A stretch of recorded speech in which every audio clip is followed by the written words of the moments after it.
वो देखो आचार्य, भाग गया तुम्हारा राजा। अब सिकंदर कभी भी भारत पहुंच सकता है। अब तुम हाथों में कमंडल नहीं, बेड़िया पहनने के लिए तैयार रहो। बेड़िया। हमें देश की रक्षा करनी होगी और उसके लिए हमें अखंड भारत का निर्माण करना होगा। दो कौड़ी के शिक्षक हो तुम, अब तुम मुझे बताओगे कि राज्य कैसे चलाना है। सिकंदर जब मगध के ऊपर आक्रमण करने की योजना बनाएगा तब हम उससे निपट लेंगे। मैं आपसे मदद मांगने आया था, किंतु आप तो यहाँ नृत्य और मदिरा पान में लीन हैं। ये सुनते ही धनानंद का पारा आसमान चढ़ गया और उसने चाणक्य को जोर से लात मार के नीचे गिरा दिया। बहुत बोल लिया ब्राह्मण, इसका दंड तुझे अवश्य मिलेगा। एक ब्राह्मण का मान सम्मान उसकी चोटी होती है ना। सैनिकों, इस दरिद्र ब्राह्मण को उसकी चोटी से पकड़कर घसीट के बाहर ले जाओ।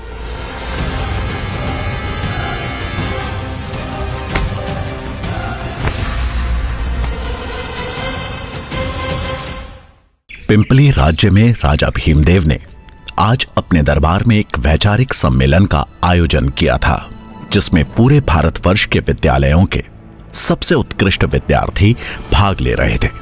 सभी छात्रों के लिए दान दक्षिणा थी और जीतने वाले उम्मीदवार के लिए थी राजा के मंत्रिमंडल में मंत्री पद की कुर्सी। महामंत्री कृष्ण स्वामी सभी प्रतिभागियों से समाज के हित के बारे में प्रश्न पूछ रहे थे। क्या नाम है तुम्हारा? मेरा नाम ज्ञानेंद्र है। अच्छा, ये बताओ कि सबसे ऊंचा क्या है? पर्वत। नहीं, स्वाभिमान। सबसे तरल क्या है? जल। नहीं, मनुष्य का हृदय। लेकिन अभी तक एक भी प्रतिभागी ऐसा नहीं मिला था जो उनके प्रश्नों के संतोषजनक उत्तर दे सके।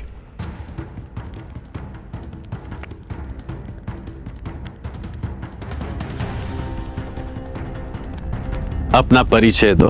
मैं चाणक्य पुत्र चाणक्य इस सम्मेलन में अपने महान विद्यालय तक्षशिला का प्रतिनिधि बनकर आया हूँ। मेरे शब्दों से तक्षशिला का सम्मान बढ़े, यही मेरी इच्छा है और लक्ष्य भी। अब मैं कुछ प्रश्न आपसे भी पूछूंगा। ये बताओ कि सबसे बड़ा शत्रु कौन है? अहंकार। अहंकार से बड़ा कोई और शत्रु नहीं। अच्छा, ये बताओ कि सबसे बड़ा धन क्या है? विद्या। विद्या ही सबसे बड़ा और अनमोल धन है। राजा भीमदेव ने उस उत्तर में कोई रुचि नहीं दिखाई। उनके लिए एक राजा के राजकोष का धन ही सबसे बड़ा धन था। और सबसे बड़ा वीर कौन है? दानवीर। चाणक्य का यह उत्तर राजा भीमदेव को चुभ गया। उन्हें लगा मानो चाणक्य उनकी संपन्नता, उनकी वीरता का उपहास कर रहा हो। रुकिए महामंत्री, इस ब्राह्मण बालक से अगला प्रश्न हम पूछेंगे। बताओ बालक, शास्त्र बड़े या राजा? महाराज की जय हो। शास्त्र ही साम्राज्य की नींव रखते हैं और साम्राज्य राजा की, इसलिए सबसे पहले शास्त्र। तू अपनी सीमाएं भूल रहा बालक। तू एक भिखारी है और यहां दान मांगने आया है। चाणक्य को यह बात चुभ गई। राजा ने सिर्फ उनका नहीं बल्कि तक्षशिला का भी अपमान किया था। मैं तक्षशिला से यहाँ दान लेने नहीं आया था महाराज। मुझे लगा था यह ज्ञान की पूजा होती है, पर मैं गलत था। जहाँ शास्त्रों का मान नहीं, वहां मैं एक क्षण भी रुक नहीं सकता। रुक बालक, तुझे जाने की अनुमति किसने दी? राजा भीमदेव का क्रोध सातवें आसमान पर था। वो तलवार उठाकर जैसे ही चाणक्य की ओर बढ़े तो महामंत्री कृष्ण स्वामी हाथ जोड़ उन्हें रोकते हुए बोले, महाराज, आप तो दयावान हैं, ब्राह्मणों का आदर करना जानते हैं। इस बालक की ब्रह्म हत्या का पाप अपने सिर पर क्यों ले रहे हैं?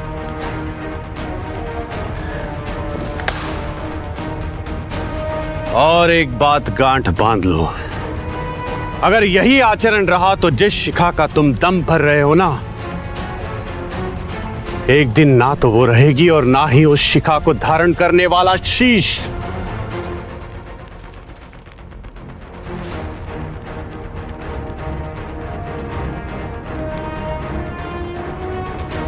इस बात को कुछ साल बीत गए।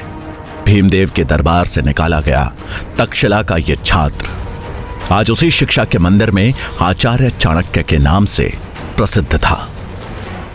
बुद्धिमान व्यक्ति अपनी बुद्धि, विवेक और चतुराई से किसी भी युद्ध में विजय प्राप्त कर सकता है। शत्रु चाहे जितना भी शक्तिशाली क्यों ना हो, साहस, संयम और बुद्धि से जीवन में किसी भी युद्ध पे विजय प्राप्ति की जा सकती है।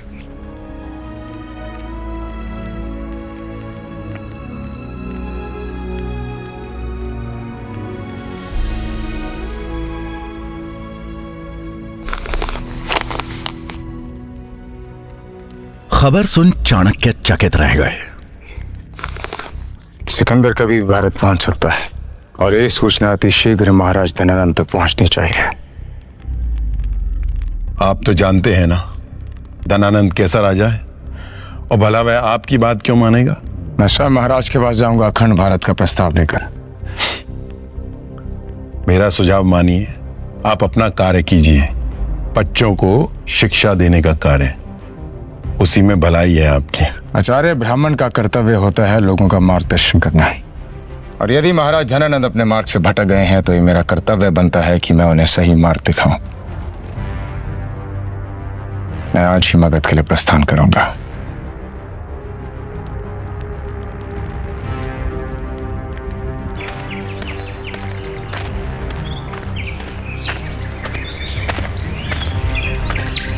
चाणक्य तक्षशिला से मगध के लिए निकल पड़े और 5 दिन का लंबा सफर तय कर पहुंच गए मगध की राजधानी पाटलिपुत्र।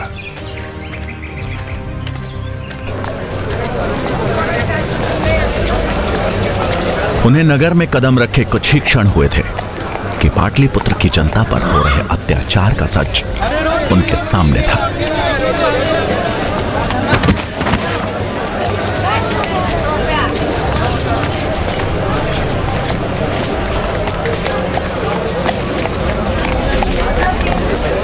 अगर हम कर नहीं दे पाए तो क्या सारी प्रजा को मारोगी? ज्यादा बात करेगी ना तुझे भी फांसी पर लटका दूंगा। माता संभालिए शाम को। उठिए उठिए उठिए। मैं महाराज धनानंद के दरबार जा रहा हूं और मैं आपको बचा लूंगा। मैं उनके समक्ष प्रजा की पीड़ा अवश्य रखूंगा। तुमने इतना कह दिया वही मेरे लिए बहुत है, पर वचन मत देना। तुम्हारे अंदर बहुत करुणा है बेटा, पर तुम जिसके पास जा रहे हो उसका लहू अब पानी बन चुका है। अपने अनुभव से कह रही हूँ बेटा, तुम्हें देने के लिए मेरे पास अगर कुछ है सिर्फ आशीर्वाद है। उस औरत ने उनके सिर पर हाथ फेरा और चाणक्य दृढ़ संकल्प लिए चल दिए राजमहल की ओर।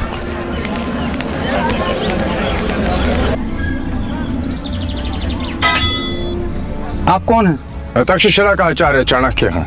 एक महत्वपूर्ण कारण हेतु मेरा महाराज धनानंद से मिलना अत्यंत आवश्यक है। महाराज अभी व्यस्त हैं, आप यहाँ प्रतीक्षा करिए, मैं अभी महाराज को संदेश भिजवाता हूँ।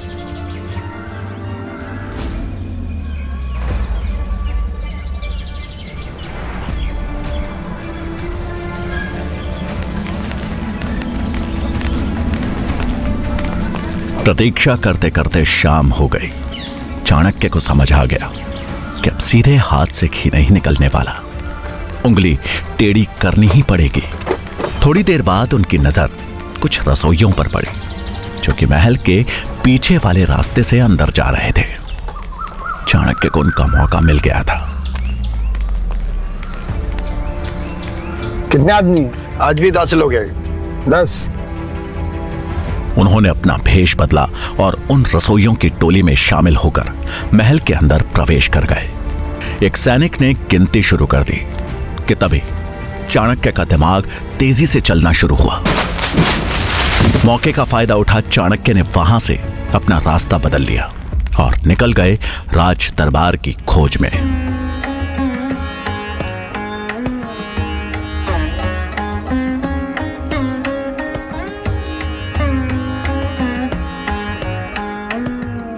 वो एक जगह रुक वापस अपने भेष में आए और कुछ ही देर में वो राज दरबार के अंदर थे।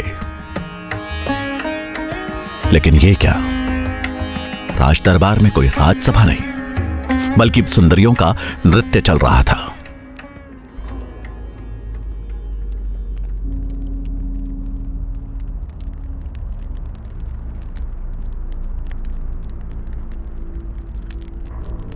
कौन हो तुम और अंदर कैसे आए? प्रणाम महाराज, मैं तक्षशिला का आचार्य चाणक्य। प्रणाम आचार्य। और ऐसी क्या वजह रही कि आप बिना आग के अंदर आ गए? अब जब अंदर आने का साहस दिखा ही दिया है तो बताइए क्या कार्य है? महाराज, गांधार के राजा अंबी ने मैसेडोनिया के सम्राट सिकंदर के समक्ष आत्मसमर्पण कर दिया। अब सिकंदर कभी भी भारत पहुंच सकता है। हमें देश की रक्षा करनी होगी और उसके लिए हमें अखंड भारत का निर्माण करना होगा। और यही प्रस्ताव लेकर मैं आपके समक्ष आया।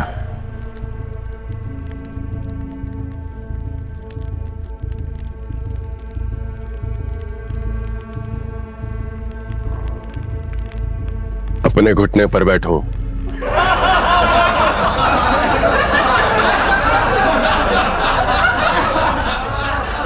सुना नहीं? अपने घुटने पर बैठो। चाणक्य ने इस अपमान को सह लिया, क्योंकि उस समय उनके मन में सिर्फ और सिर्फ प्रजा और देश की चिंता थी। कुछ बोलने से पहले ये याद रखना कि यही तेरी औकात है। महाराज, बहुत हुआ चाणक्य। 2 कौड़ी के शिक्षक हो तुम। अब तुम मुझे बताओगे कि राज्य कैसे चलाना है। तेरा भाग्य अच्छा है कि हम ब्राह्मण की हत्या नहीं करते, अन्यथा तेरा सर अभी तक धड़ से अलग हो चुका होता। चुपचाप अपना कार्य करो। युद्ध के बारे में सोचना और करना हमारा काम है। क्षमा कीजिए महाराज, किंतु यह राज्य जितना आपका है उतना हमारा भी है, और इसी कर्तव्य का पालन करने हेतु मैं आपसे मदद मांगने आया था। किंतु आप तो यहाँ नृत्य और मदिरापान में लीन हैं। यदि ऐसा ही चलता रहा तो शीघ्र ही समस्त भारत का सर्वनाश हो जाएगा। सिकंदर जब मगध के ऊपर आक्रमण करने की योजना बनाएगा तब हम उससे निपट लेंगे। इससे पहले कि हम भूल जाएं कि तुम एक ब्राह्मण हो, जिस गति से यहां पर आए थे उसी गति से वापस लौट जाओ।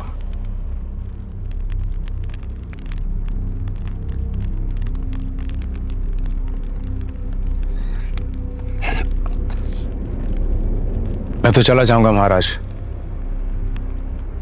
किंतु एक राजा का कर्तव्य होता है निर्बल की रक्षा करना, ना कि उस पर अत्याचार करना। और मगध की स्थिति देखकर मुझे आभास हो गया है कि शीघ्र ही आप समस्त भारत सिकंदर को भेंट स्वरूप दे देंगे। यह सुनते ही धनानंद का पारा आसमान चढ़ गया और उसने चाणक्य को जोर से लात मार के नीचे गिरा दिया। बहुत बोल लिया ब्राह्मण, इसका दंड तुझे अवश्य मिलेगा। एक ब्राह्मण का मान सम्मान उसकी चोटी होती है ना। सैनिकों, इस दरिद्र ब्राह्मण को उसकी चोटी से पकड़कर घसीट के बाहर ले जाओ।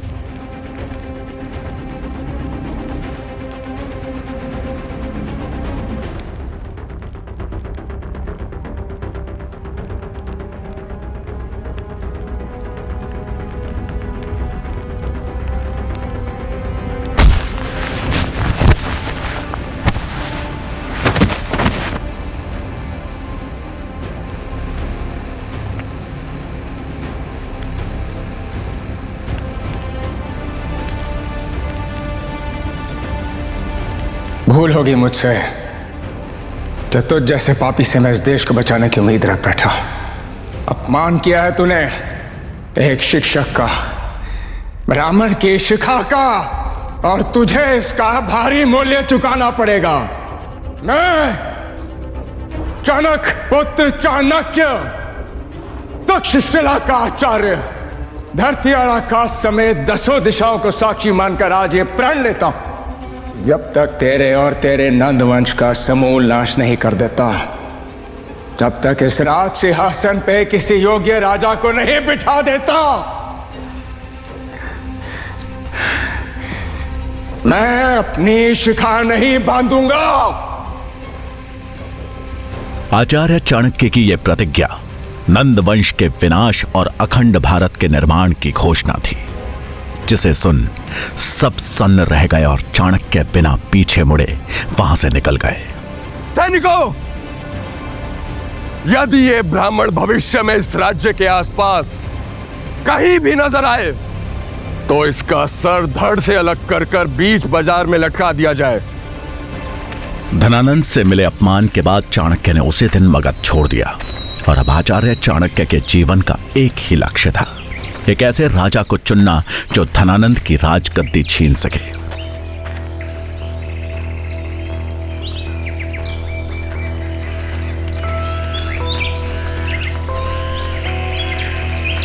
जंगल से गुजरते समय चाणक्य को एक 14 साल का बच्चा देखा। मैली धोती पहने और कमर में गुलेल लटकाए ये बच्चा चीते की तरह घात लगाए आगे बढ़ रहा था।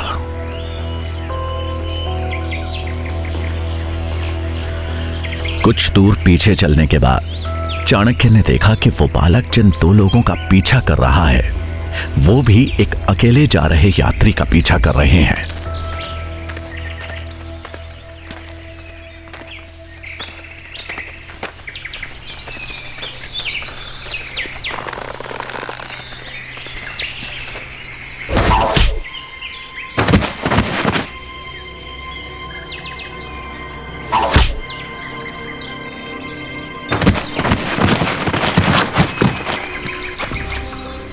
आप ठीक तो है? आपको चोट तो नहीं आई? तुमने आज मुझे सही समय पे बचा लिया, नहीं तो ये लोग तो मेरी जान ही ले लेते। अरे नहीं, ये लोग आपकी जान नहीं लेते, केवल आपको लूटकर यहाँ से चले जाते हैं। परंतु अब आप सुरक्षित हैं, आप यहाँ से जा सकते हैं। धन्यवाद।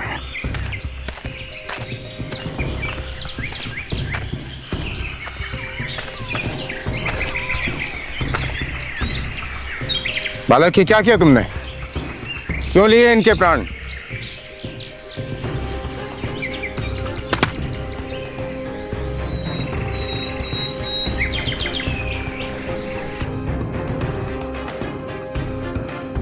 ये दोनों लुटेरे हैं और अक्सर चाकू की नोक पे यात्रियों को लूट लेते हैं। अगर आज मैं इन्हें नहीं मारता तो उन यात्रियों के साथ हादसा हो सकता था। परंतु अब चिंता मत कीजिए, ये दोनों कुछ समय बाद उठ जाएंगे और तब तक वो यात्री भी कहीं दूर निकल चुके होंगे। तुम इतने विश्वास से कैसे कह सकते हो कि इन्हें कुछ नहीं हुआ? क्योंकि मैंने उन्हें एक ऐसी जगह मारा है जहाँ पे वो केवल मूर्छित हुए हैं, उन्हें चोट नहीं आई है। ये दोनों भी अपनी परिस्थितियों से विवश है, परंतु इसका मतलब ये तो नहीं कि चोरी करे। मेरे लिए वो यात्री और ये दोनों चोर एक समान है।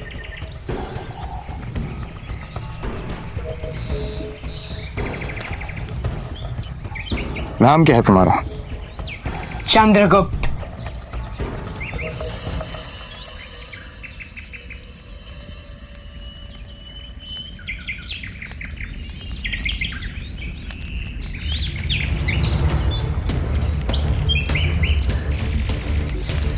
इस बालक में मुझे मगध का भविष्य दिखाई दे रहा है। एक राजा में दया और वीरता का संतुलन होना चाहिए। धनानंद, तूने अपने अहंकार में मगध की इस पावन मिट्टी को भी कलंकित कर दिया है और अब इस कलंक को हटाने की प्रक्रिया आरंभ होती है। अधिक समय नहीं है तेरे पास। शीघ्र ही तेरे रक्त से मगध की इस पावन धरती को सिंचित किया जाएगा। आज मेरी खोज समाप्त होती है। मिल गया मुझे मगध का भविष्य, मगध का भावी सम्राट। मगध के राज सिंहासन पे चंद्रगुप्त बैठेगा और उससे उस सिंहासन तक मैं पहुंच जाऊंगा। क्या योजना बना रहे थे आचार्य चाणक्य? ये जानने के लिए अभी डाउनलोड करें हमारा ऐप पॉकेट FM और सुने आचार्य चाणक्य की प्रेरणा और साहस से भरपूर कहानी।